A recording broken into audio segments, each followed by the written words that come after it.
Welcome to Salt Pig, where two cookbook writers, Ellie and I, love to chat about the ups and downs of actual home kitchen life. What are we talking about this week? We're talking about sourdough. I'm very early on in my sourdough bread baking journey, so Lukas is helping me understand how it all works and how I can do it without following too many rules.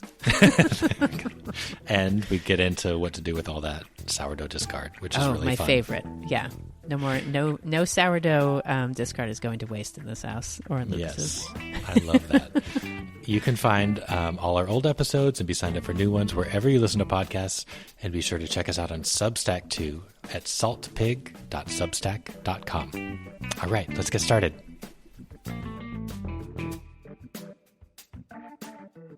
I cooked 2 loaves of bread this morning, and I wanted to give you an update because they, of course, come from your sourdough starter. And we haven't talked about sourdough since the last time I got a little starter bit from you.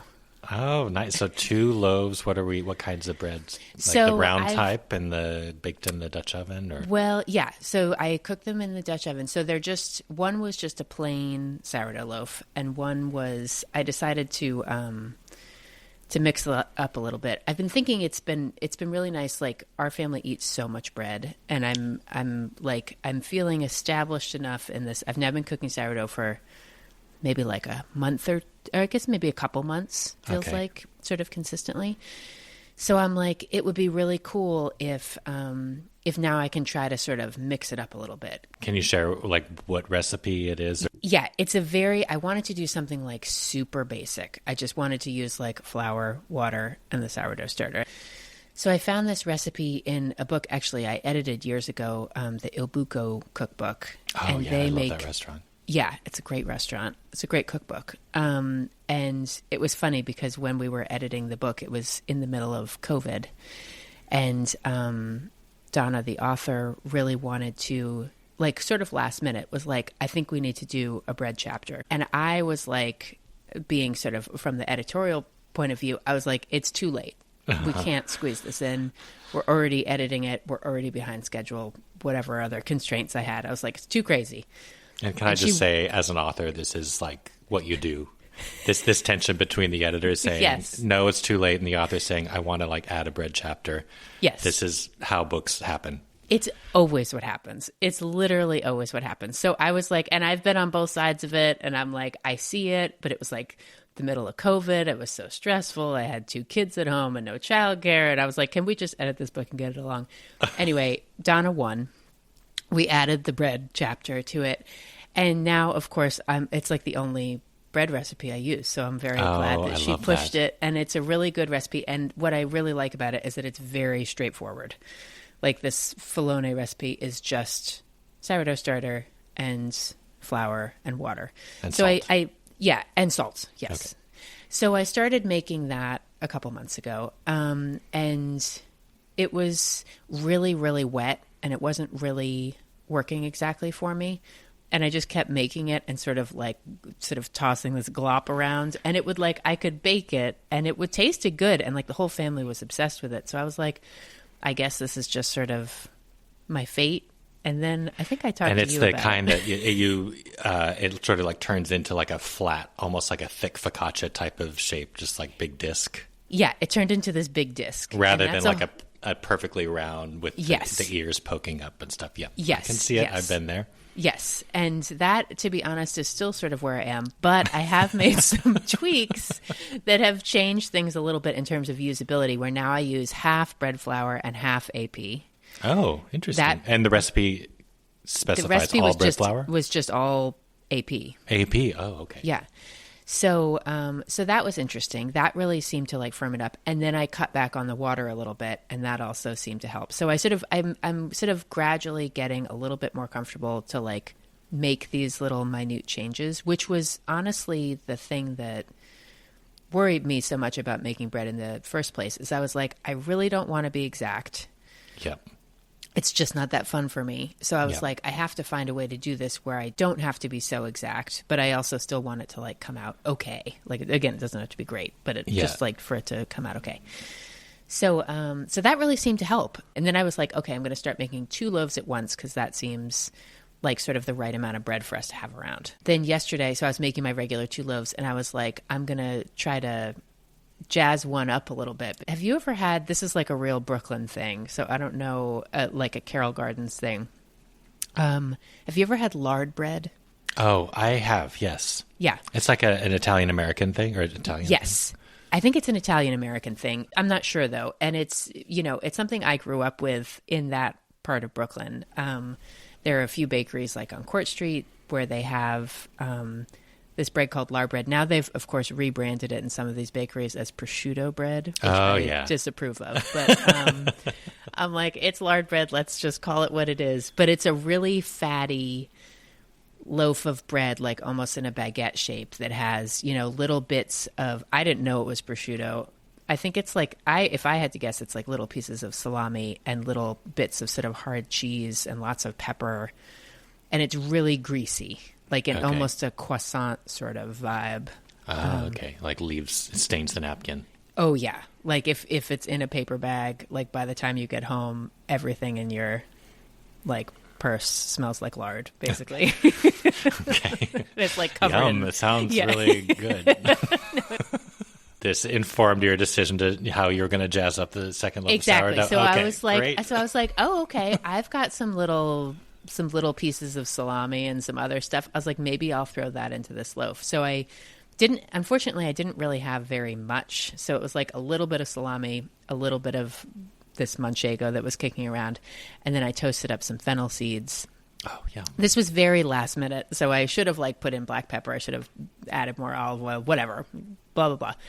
So I made it and it was pretty good. I just had a piece of it before we started recording. It's good, but it was very fun to play around with. And I have you to thank for it because you gave me my sourdough starter. I love that you are approaching you're embarking on your sourdough bread baking journey in the same way that you embark on all your other cooking, which is like, I'm not going to submit to sourdough bread orthodoxy. I'm going to do my own thing. I feel like it's helpful to know that I've given you how many bits of my sourdough starter over the past I've killed year. So many of your sourdough starters. I think you've given me at least 3. Yeah.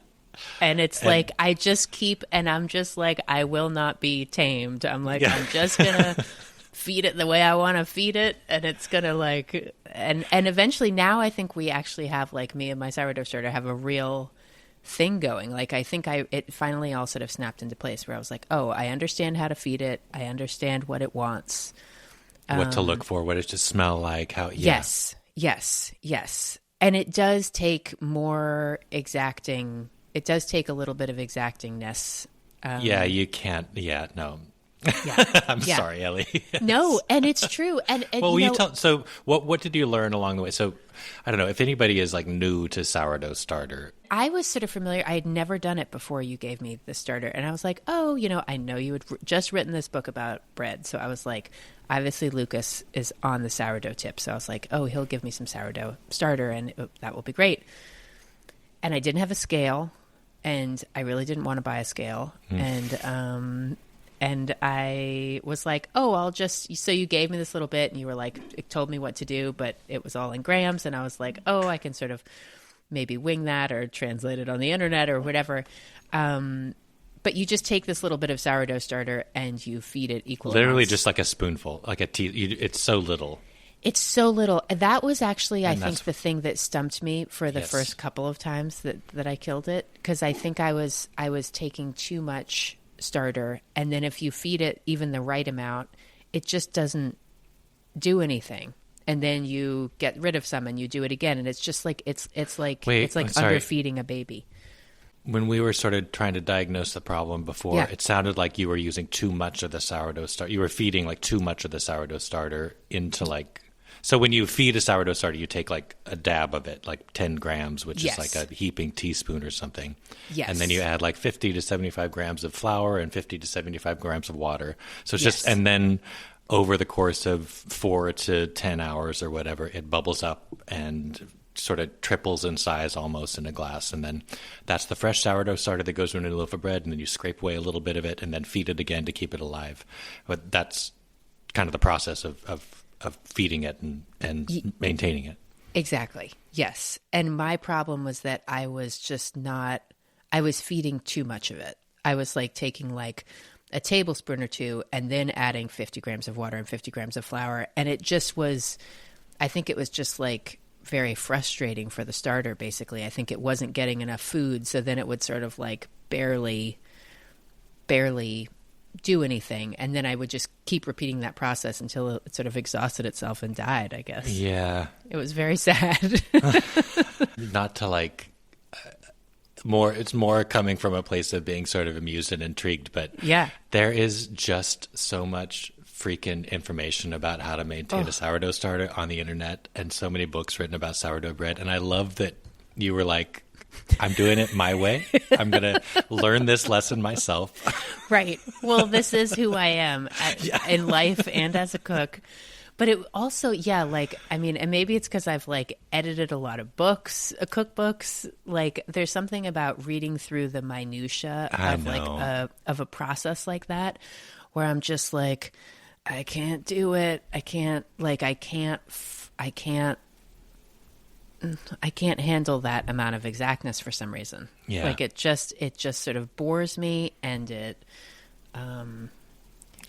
it's kind of to me. It just I know exactly what you mean, because when I started making sourdough bread, it was when the tartine book came out, the tartine bread, which I think that was like 2010 or somewhere, maybe earlier than that. It famously has like a 36-page recipe for its country loaf. Right. And I don't even know if that includes the whole breakdown of what to do with your sourdough starter. Right. But it is so many pictures and so many words, and it's all beautiful and it's all excellent, but it's overwhelming. And that was how I tried to make sourdough bread for years. And I don't even know if I ever got it to a place where I was like, this is it. I get it. And I'm really happy with the results. I just kind of like did it out of a sense of allegiance or something. Right. And then I took a break from it and then restarted a sourdough starter. And I was like, at that point, I was being able to like step back from a little bit and to really see like what the process is. Yes. Rather than just like, I was doing the thing where I was like dialed in on the clock. I was just too wedded to those pictures and those words and those instructions that I wasn't able to sort of grasp what the process was. And then once I had the distance or the time and the distance, and once I was able to like do it again, it was like, oh, this is what's going. This is like, yes. The thing that's happening to my sourdough starter is the same thing that's happening in the loaf of bread. Right. So you feed it, and so you make sure that it's active and healthy, and then you add it to the rest of the bread. And this is what's like pumping this loaf of bread full of air bubbles. It's like, it sounds really complicated, but it really is just very, very sensory. Yes. Well, and I think because that's what I looked forward to, because I was like, this isn't baking a cake where there's no messing around. Yeah. Bread baking is one of those things that it does seem like it's supposed to be sensory. It does seem to be like there's an intuition with it. So that's what I looked forward to. I don't know how to get past this stage where I'm just like looking at this book, looking at my sourdough starter, looking at the book, looking at this bowl, looking at the book, checking temperatures, checking, and again, you read all the like books about it and stuff, and hydration levels and, the baker's ratios and all this stuff. So much. It's so overwhelming.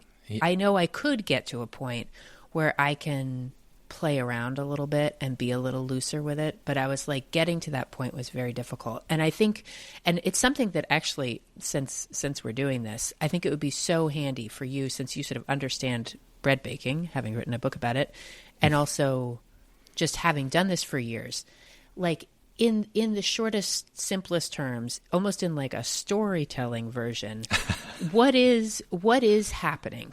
Yeah. Okay. I'm just going to caveat this with, I did write a book. It was a bread machine cookbook that came out a year ago or so. Yeah. But even so, and I've been baking. My first food job was at a bakery where we fed the sourdough starter every night, and it was literally a bucket where you'd like roll up your t-shirt sleeves and you'd go all the way, like practically to your armpits, to go in and like mix the flour into the sourdough starter. Yeah. And at that point, I hardly understood what I was doing, but it was really fun and very influential on my life. But there's so many like really, really smart, really, really talented, very analytically minded people who are in the bread space, and I'm constantly worried that I'm saying something wrong, even having written it in my books. But As I understand it. Yes, yes, and in my experience with bread. Right, in your personal experience, and just sort of like, yeah, caveat accepted. Get it. Sourdough starter is just fermented flour, essentially. It's hydrated fermented flour. Yes. So in the first time, you're just like mixing together flour and water, letting it sit. You won't see much activity, but you continually take a little bit of the old starter that's been fed, add it to new flour and water, and over time it becomes like aerated. It smells a little bit sour. It becomes much, much looser. That's to me the most interesting thing about sourdough starter, how it goes from this really tacky looking paste to something that's like pourable and stretchy. And that's actually the degraded gluten. So people with like gluten sensitivities can eat sourdough where they can't eat like the really fast commercially leavened bread. Interesting. Because the gluten's been kind of eaten by the bacteria exactly, yeah. Or like the proteins have been like, the protein structures are changed. Yeah, exactly, through that process. So in sourdough, that's like the yeast. That's what replaces like the packet of yeast when you make a sourdough loaf of bread. In the stages of bread making, like here's how I see it as like a newbie. I get the starter lively by feeding it. Then I mix the starter with some flour and water. Yep. Which is food for the starter. Which is food for the starter. And I do it in my stand mixer. So it's like, whacking it around for 10 minutes. Eating, stretching it, getting it all set. So you have this dough that's been kneaded a little bit. And then I put it in a container. And the container, I think this is the proofing stage. But that's actually called the bulk rise, technically. Got it. Okay, great. So what is a bulk rise? Is it a type of proofing? Yeah. The yeasts they're becoming active. They're like eating the sugars in the bread. Yep. The byproduct is the air that inflates it. So that's happening here. This is what's happening throughout the entire time that it's like sitting. So during the bulk rise, this is pre-shaping the bread. So the gluten is becoming a little bit more developed and stretchy. The dough is becoming inflated. During this stage, it usually increases in volume by like 50 to 100%. Yep. Okay. And like in the recipe I'm using, for example, it says to just let it do that for like 2 to 6 hours until it's like 25% bigger. Oh, okay. Which is impossible for me to gauge given the bowls and stuff that I let it rise in. Yeah. So I think that's one place where I'm having a problem. But you let it almost double sometimes? I do, yeah. Okay, good. Well, that's what I think I end up doing sort of by mistake because I can't really tell what's happening. Okay. So I wonder if with your recipe too, that could contribute to why you're not getting very good shape. Yeah. Because the thing is, like a floppy loaf is often overdeveloped gluten. Oh, interesting. Okay, that is like it's like an overproofed dough. Yes, that makes sense. Okay, so it's had too much. So the gluten has had too much time to sort of go through all the fresh flour in there, and it's kind of eaten away at it, and maybe it's gotten a little and like changed. It just like it changes the composition of the proteins over time. So yeah, exactly. Okay, that might be part of my process because then the shaping. Yes. So then you take this puffy dough. And what's the shaping supposed to do? Like, are you supposed to press some of the gas out of it? When it's naturally fermented with sourdough, you want to be careful not to deflate it too much because I think with commercial yeast, you have like a more of a fixed sort of runway in terms of like how long it's going to be active. But with the sourdough, it's not as guaranteed that it's going to like continue to like inflate. You want to handle it pretty gently. But then when you're shaping it, you are building tension in the dough. Yes. So you're stretching it out, you're elongating the gluten strands in the bread. If you're making like a round or something, that process of like those folds, it's kind of like an envelope type fold, and then even putting it on your work surface and turning it against the work surface until it becomes like taut around the outside. Yes. That really helps to like create its like structure and to give it a good solid like a solid structure so that it does hold its shape after baking and through the baking process. Interesting. So that's another area where maybe I need to do a little bit. I've managed to figure out how to do the round thing and get it, but I haven't focused as much on making it tight on top. I think maybe that's one thing. Yeah, that is kind of important, but it's definitely a skill that you that becomes a lot easier with a little bit of practice. And so what you see is sort of you've created this like rectangle of dough where you're not like flattening it out and popping all the air bubbles, but then you like do a fold over, then you fold it from the bottom, and then you fold in from each side. You then kind of like roll it over the top so that what was on the bottom is now exposed, and then you just kind of like spin it against your work surface so that then it actually becomes a ball. Yes, and this makes it nice and tight. It's nice and cleanly stretched on the outside as well. Yep. Okay. And are you using what are they? It's like the proving basket, the canvas lined basket. Yes. Okay, yes. You have one of those. Oh, great. Yes, I have one of those, and that has been really fun to use. But yeah, I think my shaping needs to get. That could help too. Yeah, I think this is an area where YouTube can be super helpful because I can try to explain it, but if you just watch a video, you'll grasp it instantly. But also, so then I wanted to say that after it's shaped, then it's proofing. That's what technically through in baking lingo. Interesting. Okay, when it's in the fridge, in this case, I'm putting it in the fridge. Yeah, when it's in the fridge, or once it's shaped. Once it's shaped, that's considered proofing. Then what are your expectations from proofing? Usually it's the same thing. It's the same process. It's roughly doubling in size. Okay.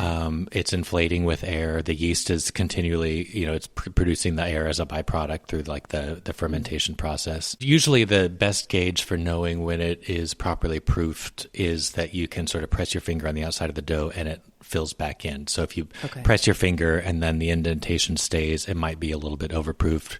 If you can't really make an indentation, it's underproofed. Okay. It's that nice balance of it, like having some buoyancy. Okay, that's interesting. Because, to be honest, I just put it in the fridge, and then I just put it in the oven the next day. But I was going to say, so like the bread is alive up until the moment it goes in the oven. So then it usually has, they call it oven spring, that reaction where it inflates one last time. And I guess that's like the final burst of activity of the bacterias that are active in there. Yep. But then all the bacterias die in the oven as it bakes. Interesting. Leaving all those beautiful air bubbles inside. Yeah. I mean, that's what I have to say. I mean, again, my bread is not right yet, and I'm just going to keep baking it. But even it not being right, like it's pretty delicious. Like, I know. Tastes good. When is it not good? Right. Like fresh baked bread is just one of the best things in the world.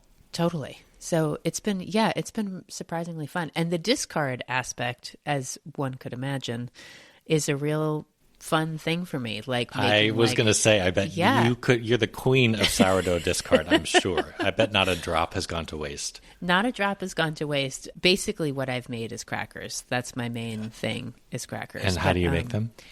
There's a really easy recipe. I think it's on the King Arthur website. It's like butter, whole wheat flour, sourdough starter, salt. I can't remember what else.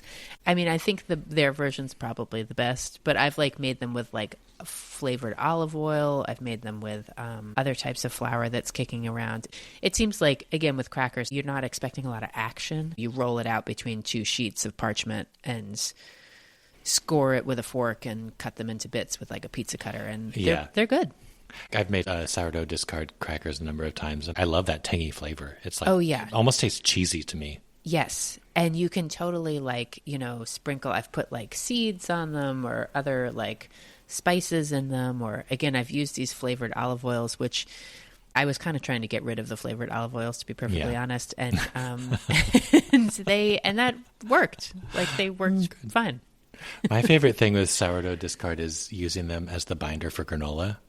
Oh, yeah. Tell me about that. That's such a good idea. I'd seen recipes that do this for years, and I was like, that sounds really weird. I don't want my granola to taste sour. But then whenever I make granola, I'm always kind of shocked by how much sugar and also like fat, not from like a health thing, but I'm just like, oh, that's kind of crazy that it like requires this much in order to get like the clumps that I like. Because Yeah. I don't like a super fine like sprinkly granola. I want like big chunks of stuff.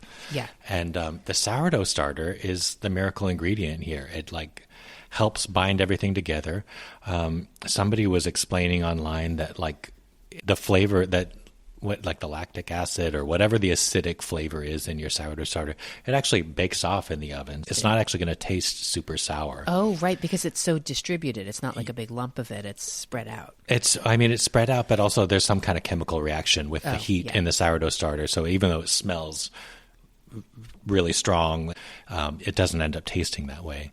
Interesting. And so it's like you can just add a little bit of melted butter or olive oil and then add some sweetener and then a big old plop of your sourdough discard and then all the oats and nuts and fruits and whatever else you want to add. And it works so well. There's a recipe on King Arthur as well that I had started from and then I've created a recipe of my own, sort of using that one as the inspiration. Don't you, I know in your cookbook, don't you have, is it waffles or pancakes? Pancakes. Oh, I know. Sourdough pancakes are really, really good. Yeah. You and I have talked about this before. It's just flour and water. So if you stop thinking of it as this like kind of intimidating ingredient, instead look of it as like flour and water, right? Then I feel like it becomes a lot easier to think up ways to use it up in your baking and your cooking. Were you telling me that you like made crepes by just pouring the discard into a hot skillet? I was like, why turn this into a recipe at all? Why not just eat it straight? I literally, in like a nonstick skillet, I guess with like some olive oil or something, I just like put some sourdough starter, sort of like crepe batter, and like basically made sort of like a little pancake. And it was weird. I mean, it was really sour. But I think the first time I made it into sort of a savory thing, maybe I like melted some cheese on it and wrapped it around some roasted veggies or something. And I was like, I think I had like run out of bread or had to make lunch really quickly or something, didn't really have anything. And that worked. I mean, it will turn into like, it's flour and water. So it will turn into some sort of, tortilla type thing. And then I made it for my kids, and I put some Nutella in it. And like mixed into the batter? No, but next like time I should try mixing it in, actually, because I just spread it on there, and it was good, and they ate it, and they were psyched about it. But it's quite sour, so even with the Nutella, it's a slightly strange combination. I think if I sweetened up this, even if I just continue to use straight starter, if I put like a little maple syrup in it or mixed in a little Nutella before I cooked it, I think that would balance it out a little bit. It's worth playing around with, because I was like, man, it's easy to just like pour it straight from your crusty jar in the fridge. Well, I don't know why I remembered you telling me that you did this, but actually just a few days ago I made sourdough crepes. Oh. Where you basically take just the sourdough starter and in a blender combine eggs, a little bit of melted butter, some salt. I don't even think, maybe there was a little bit extra flour there, but I don't think there was. Oh, but maybe not. They were so good. They were delicious. It was like just the gentlest tang. And then I took them in a savory direction with some cheese and some vegetables and stuff. But that was a really good, I mean, I bet you could just like blend eggs into it, and that would, in a really simple sort of hacky version of a crepe, that would work. Yeah. How many did you do? Like a lot of eggs? Is it almost like sort of? You know what? I can pull it up right now because I took notes. Yeah. It was about a cup of discard and then a little bit of milk. I did a little bit of sugar and one egg. And then some melted butter. So one egg per cup of sourdough. And then it's just like adjusting the texture with some liquid as needed, and then salt and sugar. And you can do more sugar if you wanted to go sweet, or a little bit less if you want the savory. Yeah. And a little butter just to kind of make it richer and crispier. Yeah. And help it brown, I think, in the pan as well. Huh. Yeah. Oh gosh. I'm going to try that, because, that sounds, it is, I mean, there's nothing yummier than like a special hot crepe.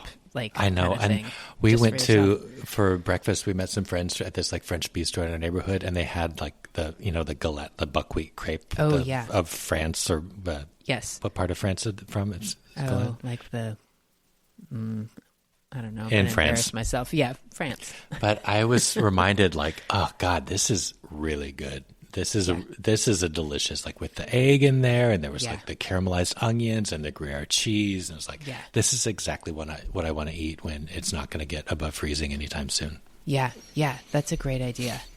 And it truly is there, like when there's nothing else in the house. I'm like, oh, there's that jar, just wait. I know. Yeah. And then, when you think of it as crepe batter, I'm like, oh, it could be exactly as you're saying. You could make popovers, you could make pancakes, you could make waffles. It's just like, it's very versatile. Yeah, I found it almost easier to play around with that because I know there's not sort of certain stages it needs to go through. Right. As opposed to bread. I mean, as long as you open it and it's like, I know sometimes it can have this kind of gross liquid that you can pour out floating on top. That is a sign that it may be before cooking with it. You just revive it first and then feed it. Yeah. Yeah, that's a good idea. Here's a question. Where in the stage of it being fed is the best time to then use it in your bread? Because I'll feed it and it will double. Yep. And then, but for some reason I sort of wait 24 hours. That maybe is part of my problem the too. best time to feed it is when it reaches its peak bubbliness. That's the best time to use it. That's when it's freshly fed. That's when it's considered ripe. And you do have, I mean, once it gets to that point, you should move it to the fridge if you're planning to bake with it. Okay. But that's when its flavor is the most sort of complex and not too sour. I bet that's part of my problem too, because I've been feeding it, and then it grows, and then I say like, great, I'll use you tomorrow. Oh, yeah. I mean, people, Maurizio, what's his last name, wrote this fantastic, incredibly comprehensive bread baking book a couple years ago. He feeds his sourdough starter twice a day. Really? So it's like, and he has a special chamber where he stores with like the ideal temperature where he keeps his sourdough starter. This is, I think, what like real bakers do.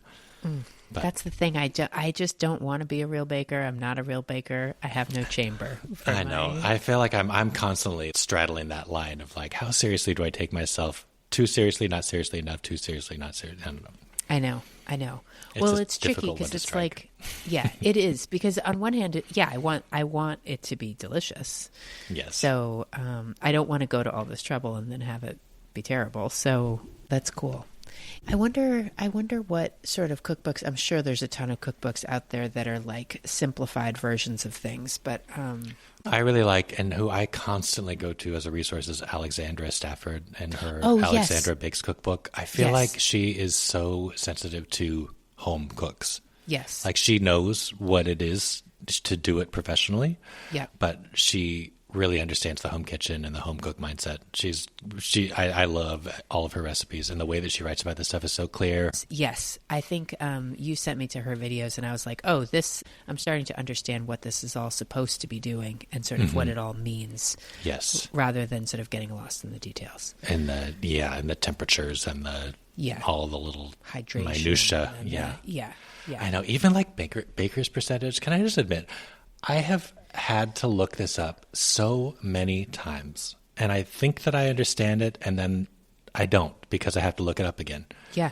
I don't and I'm like, everything is a percentage of how much flour, and so if there's equal parts flour and water, then it's 100% hydration.